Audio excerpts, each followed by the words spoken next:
सादर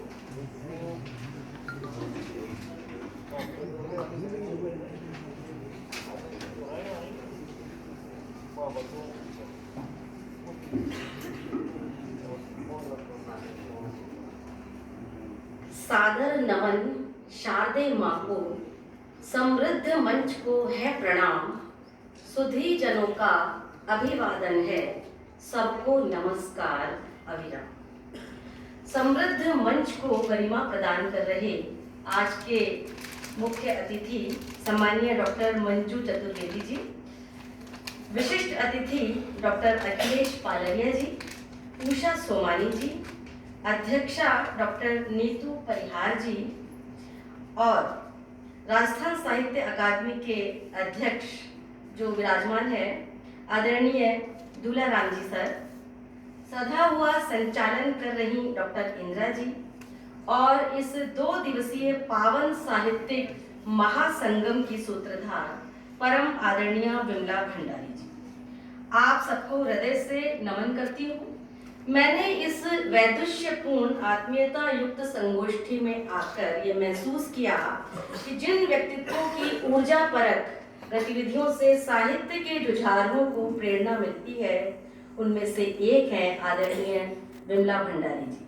क्योंकि प्रतिभा, कर्मठता, सक्रियता का योग किसी रचनात्मक व्यक्तित्व को विशिष्ट बनाता है, लेकिन उसके साथ सरलता, सहजता और वात्सल्य की आत्मीय मिठास हो तो वो सृजनात्मक व्यक्तित्व बन जाता है विमला भंडारी। ये मणिकांचन योग बहुत कम लोगों में होता है।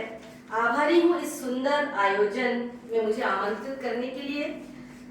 सुप्रसिद्ध लेखक डॉक्टर अखिलेश पालेरिया जी की सद्य प्रकाशित आत्मकथा जो भुला न सका, जिसका लोकार्पण कल के सत्र में किया जा चुका है, उसकी समीक्षा का दायित्व मुझे दिया गया था। समीक्षा काफी बृहद हो गई है, इसलिए 21 पृष्ठ की इस समीक्षा को मैं मात्र 10 मिनट में संक्षिप्त रूप में समेटकर छोटा करके आपके समक्ष प्रस्तुत कर रही हूँ। प्रस्तुत है मेरी ये समीक्षात्मक टिप्पणी। कलरव है यह अंतर मन का, सुख दुख के स्वर लिए हुए अभिव्यक्ति पाते आत्मकथा में जीवन के पल जिए हुए। गद्य की आधुनिक विधाओं में आत्मकथा एक ऐसी विधा है जिसे प्रामाणिक तौर पर जीवन के अनुभूत सत्यों के सबसे करीब कहा जा सकता है। लेखक के स्वानुभवों और के साथ ही अपने परिवेश के यथार्थ चित्रण की संभावना आत्मकथा में सबसे अधिक होती है। यही वजह है किसी आत्मकथा के प्रति सबसे अधिक उत्सुकता उत्पन्न होती है, विशेषकर यदि आत्मकथा लेखक उसके व्यक्तित्व और कृतित्व के बारे में हम जानते भी हो, हमने देखा, सुना या पढ़ा हो, तो उसकी लिखी हुई आत्मकथा को पढ़ने के प्रति हमारी उत्सुकता बढ़ जाती है। डॉक्टर अखिलेश पालरिया, जो कि पेशे से एक सफल चिकित्सक हैं, वे साहित्य जगत में एक लेखक और शब्दनिष्ठा साहित्यिक प्रतियोगिताओं के आयोजक के रूप में अपनी एक विशिष्ट पहचान बना चुके हैं। डॉक्टर अखिलेश पालरिया जी के जीवन अनुभवों का यथार्थ, रोचक और प्रेरक निचोड़ है उनकी सद्य प्रकाशित आत्मकथा जो भुला न सका में। 44 अंकों में विभक्त यह आत्मकथा 248 पृष्ठों में सिमटी हुई है, जिसे हिंदी साहित्य निकेतन बिजनौर उत्तर प्रदेश द्वारा प्रकाशित किया गया है। आत्मकथा के अंकों की शुरुआत है नन्ही स्मृतियां नामक प्रथम आत्मकथांक से, जिसमें महज 3 वर्ष की उम्र से जुड़ी धुंधली स्मृतियों का अंकन लेखक की गजब की स्मरण शक्ति के प्रति आश्चर्यचकित कर देता है। आगे जोधपुर के लाचू मेमोरियल कॉलेज व उसकी स्मृतियों से जुड़े हुए अंक हैं। मेरा प्रिय लाचू कॉलेज, जहां लेखक की प्रतिभा और करियर ने विकास के अनेक पायदान तय किए थे। प्रतिभा के बल पर उनके जो अध्यापक रहे माथुर सर और मित्तल सर आदि, उनके प्रिय विद्यार्थी बनने के प्रसंगों के साथ ही कई बदमाश लड़कों की स्मृतियां भी इस अंक को रोचक बनाती हैं। लाचू कॉलेज की बिल्डिंग और 1977 में लाइब्रेरी की पुस्तक से पन्ने चुराने के आरोप से उपजी पीड़ा आगे चलकर 2019 में जाकर उन्होंने एक कहानी लिखी पुजारिनी। उस कहानी की बुनावट का हिस्सा बनी ये स्मृतियां। जैसे कि आत्मकथा लेखक के स्वयं के शब्द हैं, कहानी के एक महत्वपूर्ण अंश के रूप में यह घटना परिवर्तित रूप में जोड़ी तो लगा जैसे उस दबे हुए अंगारे की राख ठंडी हुई हो। 9वें अंक में पिता द्वारा अजमेर में अपना घर खरीदने और उसमें जाकर रहने के सुख का वर्णन है, और रैगिंग वाले संस्मरण भी बहुत मजेदार हैं इनकी आत्मकथा में। घर में कबूतरों द्वारा बनाए गए घोंसलों और कबूतरों के अंडों के क्रमिक विकास और वयस्कता के वर्णन भी लेखक ने किए हैं, जो लेखक की सूक्ष्म संवेदनशील दृष्टि के परिचायक हैं। लेखक, जैसा कि हम सब जानते हैं कि चिकित्सक रहे हैं, तो जब कॉलेज इनको अलॉट हुआ था, यहाँ मेंढकों की चीरफाड़ और एनाटॉमी, जो कि मृत शरीरों का परीक्षण किया जाता है, जिसमें ये लेखक के लिए बहुत ही व्यथापूर्ण रहते थे, ऐसा इन्होंने अपनी आत्मकथा में बताया है। पढ़ाई, सहपाठियों की मस्तियां, उनमें से कईयों के आपसी प्रेम प्रसंग, हंसी मजाक आदि भी आत्मकथा को बहुत रोचक बनाते हैं, और सहपाठियों के अनुभवों का उनके नाम सहित उन्होंने वर्णन किया है। ये उनकी तीव्र स्मरण शक्ति का परिचय भी देते हैं। अगले आत्मकथांक में पिता की बीमारी और हॉस्पिटलाइजेशन की यंत्रणाओं के साथ ही राजकीय सेवा में पदार्पण का भी अंकन किया गया है। 19 जनवरी 1985 को जोधपुर जिले के 12 कला ग्राम की राजकीय डिस्पेंसरी में लेखक ने चिकित्सक के रूप में ज्वाइन किया था, और इसी पहले पदस्थापन से जुड़ी यादें 12वें अंक में वर्णित है, जहां कच्चे पक्के रास्तों से गांव में चिकित्सक की सेवाएं देने जाना, गांव के लोगों की हार्दिक खुशी, लोकप्रियता प्राप्त करना, और साथ ही वहां की स्थानीय समस्याओं को भी लेखक ने बखूबी उकेरा है। इन्हीं अनुभवों में आगे जाकर वे कहानियों के बीच छुपे हुए थे, जो उनकी रचनाओं के रूप में पल्लवित और पुष्पित हुए हैं। मेरे मरीज और मेरा लेखन, एक अंक ये भी है आत्मकथा का। इसमें सरकारी तबादला नीतियों की अंधेर गर्दियों से लेकर नौकरी से जुड़ी छोटी छोटी और महत्वपूर्ण बातों के साथ साथ सहकर्मियों तक का उन्होंने मनोवैज्ञानिक व्यवहारगत परिचय जानने और समझने को अवसर दिया है कि चिकित्सकीय सेवाओं की जटिलताओं, घर गृहस्थी की व्यस्तताओं के बावजूद आत्मकथाकार ने, लेखक पालरिया जी ने स्वयं में छुपे लेखक को निरंतर तराशा और रोजमर्रा की जिंदगी और परिचय क्षेत्र में इंसानी प्रवृत्तियों की समझ परख भी गाहे बगाहे करते रहे। एक अंक में सरकारी नौकरी के अंतर्गत अनचाहे तबादलों की पीड़ा और उस दौर में गृहस्थी और परिवार की समस्याओं की कटु यथार्थ की अभिव्यक्ति के साथ ही सरकारी कार्य प्रणाली और मुनाफाखोरी की कुप्रवृत्तियों के बीच पिसते हुए गरीब आम आदमी पीड़ा का भी इन्होंने बखूबी अंकन किया है। और इसी संदर्भ में उन्होंने जेनेरिक दवाइयों के कंसेप्ट को भी खोल करके स्पष्ट कर दिया है। दरअसल डॉक्टर अखिलेश पालरिया जी की छोटी छोटी बातों में भी उनकी देशभक्ति, मानवता और स्वदेशी के प्रति प्रेम भाव झलक उठते हैं। इस अंक में उन्होंने, क्योंकि चिकित्सक हैं, तो योग प्राणायाम की महत्ता प्रकट करने वाले प्रसंग भी उन्होंने दिए हैं, और जो प्राकृतिक जीवन शैली और चिकित्सा के प्रति, स्वस्थ रहने के प्रति हमें सजग और प्रेरित करते रहते हैं। अगले अंक में सरवाड़ में बने प्यारे से घर की स्मृतियां हैं उनकी, और इसी अंक में कविता की कुछ पंक्तियां हैं जो विरक्ति भी जगाती हैं। कविताएं उन्होंने जगह जगह पूरी आत्मकथा में दी है, लेकिन समय की इतनी सीमा है कि मैं सबको नहीं बता सकती। 2-3 लाइनें हैं। और मैं चाहत के चक्रव्यूह में फंसा घिसता जा रहा हूँ, नहीं जानता आखिर कब तक। तो जीवन रूपी अपरिहार्य सफर के जुझारू लेकिन संवेदनशील यायावर की ये भावुक पंक्तियां मन को थोड़ा सा विरक्त, थोड़ा सा भावुक और थोड़ा सा उद्विग्न कर दी। अनायास मन में ये एहसास जगा गई कि हम सब भी तो भागे ही चले जा रहे हैं इस जीवन पथ पर निरंतर घिसते हुए।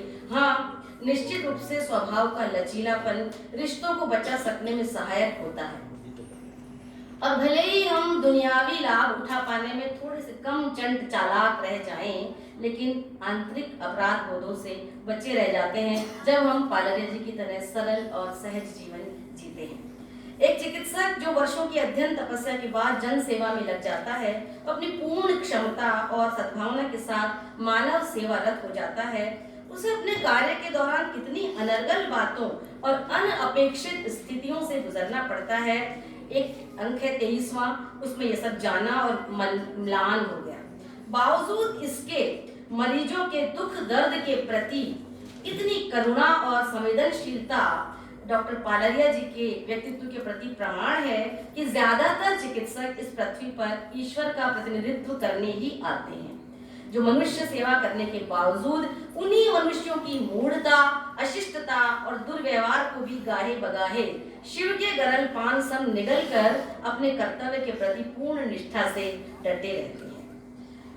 बहुत सारे छोड़ती चली जा रही हूँ इसलिए। एक आत्मकथा के उसमें एक चिकित्सक के सेवा कार्य के दौरान कई बार दुर्घटनाएं भी होती हैं, कई बार आत्महत्याओं की कोशिश करते हैं, कई तरह की डेड बॉडीज आती हैं चिकित्सक के पास। तो मरीज और उनके साथ होने वाली अनचाही स्थितियों के कारण उत्पन्न होने वाली जो कानूनी पेचीदगियां होती हैं, जिनका सामना चिकित्सक को करना पड़ता है, उनका वर्णन पालरिया जी ने किया है। और मन जो है अनायास ही ये सब बातें जानकर खिन्न हो जाता है। लेकिन करुण संवेदनाओं से परिपूर्ण दो कविताएं इस खिन्नता की रुक्षता को भी सरस भावाभिव्यक्ति में तब्दील कर पाने में सक्षम रही हैं। एक वाहन चालक को समर्पित कविता है उनकी, और जहां संवेदनाओं के साथ उसमें प्रेरणा भी है, और दूसरी कविता मनुष्य को आत्मविश्लेषण और आत्मनिरीक्षण का विचार सहज ही सुझाती हैं। कविताएं प्रस्तुत नहीं कर रही हूँ समय की कमी के कारण। एक अंक है माँ का जाना, उसमें वो बहुत ही पीड़ा से लबरेज है। संवेदनशील और सेवा भावी पुत्र के लिए अपनी माँ को खो देना वास्तव में एक ऐसी हृदय विदारक क्षति है जिसकी पीड़ा हर पाठक की आंखों को गीली कर देगी। ऐसे मर्मांतक अनुभव जहाँ हृदय को वेदना से विचलित कर देते हैं, वहीं सत्य की अनुभूतियों के करीब भी ले जाते हैं। स्व अर्जित जीवन दर्शन ही तो मनुष्य के अस्तित्व को सार्थकता की ओर उन्मुख कर पाते हैं। इस संदर्भ में इसी अंक की लेखक की ये दार्शनिक पंक्तियां आपके सामने जरूर उद्धृत करना चाहूंगी। यदि जीवन को किताब मान लें तो इस किताब के आखिरी पृष्ठ पर लिखा होता है मृत्यु। पर मृत्यु के शाश्वत होने के बावजूद हमें जीवन के तमाम अधूरेपन को झेलते हुए भी संपूर्ण शक्तियां बटोर कर पुनः पुनः समग्रता के साथ जीने का प्रयास ताउम्र करते ही रहना होता है। और यही संदेश इस आत्मकथा के लगभग हर अंक में प्रच्छन्न रूप से समाया हुआ है। एक अंक है जिसका शीर्षक है इसका एक कहानी की पटकथा। इसमें लेखक की चुनिंदा कहानियां पुस्तक में संकलित एक कहानी मैंने पढ़ी थी, जीवन साथी। उसके बारे में जाना कि यह रचना किसी आहत हृदय की चिकित्सार्थ लिखी गई रचना है। तब जाना कि वस्तुतः लेखक ने डॉक्टर ही नहीं बल्कि साहित्यकार के रूप में भी रुग्ण मन की चिकित्सा करने का महत्वपूर्ण कार्य किया है। और वैसे तो साहित्य भी निर्विवाद रूप से मन और समाज के लिए दर्पण के साथ साथ एक थेरेपी भी है। हम सभी जानते हैं लेखक अपने जीवन में आए व्यक्तियों के प्रति बेहद संवेदनशील है, और यही संवेदनशीलता आपके लेखन और कविताओं को मार्मिक और हृदयग्राही बनाती है। 21 अक्टूबर 2018 को आपने अजमेर में कला रत्न भवन का उद्घाटन समारोह किया था। उसका भी इस आत्मकथा में वर्णन है, और उसको पढ़कर हमारी सुखद अविस्मरणीय स्मृतियां ताजा हो गई थी। लेखक डॉक्टर अखिलेश जी और उनकी पत्नी धर्मपत्नी आदरणीय पुष्पा भाभी के प्रेमिल एकनिष्ठ समर्पित दाम्पत्य की मिठास की झलकियां भी आत्मकथा में आपको पढ़ने के लिए मिलेंगी। हृदय और चेतना प्रफुल्लित हो जाएंगी इनकी मिठास को देखकर। अपने कार्यस्थली पर कुटुंब से दूर अकेले लेखक ने पत्नी को संबोधित करके भी कविता की कुछ पंक्तियां रची हैं। देखिए, तुम नहीं होती हो जब घर की दीवारें भी हो जाती हैं उदास उदास। और उन पंक्तियों को पढ़ते ही, जब पुष्पा भाभी ने पढ़ी थी वो पंक्तियां इनकी डायरी में, तो पढ़ते ही अचानक उनको सरप्राइज देने के लिए वहां सरवार आ गई थी। और ये मधुर दाम्पत्य की मृदु सुवासित झांकियां प्रस्तुत होती हैं इस आत्मकथा में कहीं कहीं। रचनाकार का सृजन किसी वेदना से असंपृक्त नहीं रह सकता, चाहे वह व्यष्टि की वेदना हो या समष्टि की। 39वें अंक को पढ़कर पाठक का हृदय दुख से विदीर्ण हो उठता है। पढ़ाई के दबाव में आकर यदि शिक्षार्थी को आत्महत्या जैसा कदम उठाना पड़ जाए तो फिर ये कैसी शिक्षा है। ये प्रश्न है, और ये प्रश्न आज की शैक्षिक, सामाजिक और सांस्कृतिक व्यवस्था को ही कटघरे में खड़ा कर देता है। भले ही रचना दर्द से उपजी हो, पर वह कोई न कोई पथ तो प्रशस्त करती ही है। एक छात्रा की खुदकुशी हुई थी और उस प्रसंग से जन्मी आत्मकथाकार की पंक्तियां हैं और बड़ा सार्थक संदेश दे रही हैं ये पंक्तियां। प्रस्तुत है आपके सामने। कौन सुखी है धरा पर, उसी आत्मकथा में से है। कौन सुखी है धरा पर, नीचे आ जाती है वह, आत्महत्या का विचार मन से निकाल देती है। हाँ वह संघर्ष करेगी, हाँ वह संघर्ष करेगी, क्योंकि जान गई है वह आदमी होने का मतलब। इसमें उस जो छात्रा ने खुदकुशी की थी उसकी पीड़ा से उपजी हुई इनकी ये पंक्तियां थी। दर्द हो या खुशी, डॉक्टर पालरिया जी की भाषा शैली में भावों को बहुत ही सुघड़ता से शब्दों में गूंथ कर प्रभाव पूर्णता के साथ अभिव्यक्ति देने की क्षमता है। इनके आत्मकथा के विभिन्न अंकों में अपने करीबियों, मित्रों, परिजनों के प्रति इन्होंने जो भावुक, संवेदनशील आत्मीयता दर्शाई है वह दिल को छू लेती है। शिशु जैसी सरलता इनकी भाषा में देखने को मिलती है। ये लेखक के मन और इनके शब्दों में भी सर्वत्र विद्यमान है। कर्म योग से परिपूर्ण जीवन जीने की प्रेरणा इनका हर अंक देता है। अपनी जीवन यात्रा में मिले हर शख्स के प्रति स्नेहिल आत्मीयता और जुड़ाव लेखक का स्वभावगत ही गुण है। अंतिम अंकों में 40 वर्षों बाद लेखक का अपने बैचमेट्स से मिलते हैं वो बहुत रोमांचित करता है। और अंत में रिश्तों को समर्पित कविता भी बेहद प्रेरक और संदेश परक है, जिसमें लेखक की जीवन यात्रा के अनुभवों का निचोड़ समाहित है। प्रस्तुत है पंक्तियां। रिश्तों में समझदारी दवा का काम करती है, सबसे कारगर दवा है चुप रह जाना। गलती किसी की भी हो, चुप्पी अहम होती है। आखिर देर सवेर छट जाते हैं संशय के बादल। जवाब देना, क्रोध करना, खरी खोटी सुनाना, ये सब छुरियां हैं जो रिश्तों को लहूलुहान कर देती हैं। चुप हो जाने का मतलब अग्नि में पानी उंडेलना, ताकि रिश्ते सहेजे जा सकें। चुप्पी एक मलहम है, चुप्पी एक मलहम है, बात आगे नहीं बढ़ती, जिसके पैसे भी नहीं लगते, बस धैर्य अपेक्षित होता है। जीवन जीने की कला सिखलाती इनकी कुछ ये कविताएं प्रेरक भी हैं और अनुभूत सत्य का उद्घाटन भी करती हैं। पुस्तक के आखिरी पृष्ठों पर स्मृतियों के वातायन खोलते ढेर सारे सुंदर चित्र प्रकाशित किए गए हैं। चिकने पृष्ठों पर जो लेखक के जीवन की एक संक्षिप्त झांकी प्रस्तुत करते से प्रतीत होते हैं। आत्मकथा के हर अंक ने पंख में कमलवत जीवन जीने की कला सिखलाई है, इसलिए ये पुस्तक पठनीय तो है ही, संग्रहणीय भी है। भाषिक सरलता और प्रवाहपूर्ण शैली के साथ आत्मीयता पूर्वक अनुभवों का आनंद देने वाली इस प्रेरणादायक, सुपठनीय और संग्रहणीय आत्मकथा के लिए लेखक का हार्दिक अभिनंदन करती हूँ। अंत में दो पंक्तियों के साथ कि कागज के कैनवास पर स्याही के संग से, कागज के कैनवास पर स्याही के संग से उकेरे हैं नायाब चित्र जीवन के हर रंग के। आपको बहुत बहुत धन्यवाद और आपने मुझे यहाँ बुलाया, इसके लिए मैं आपकी बहुत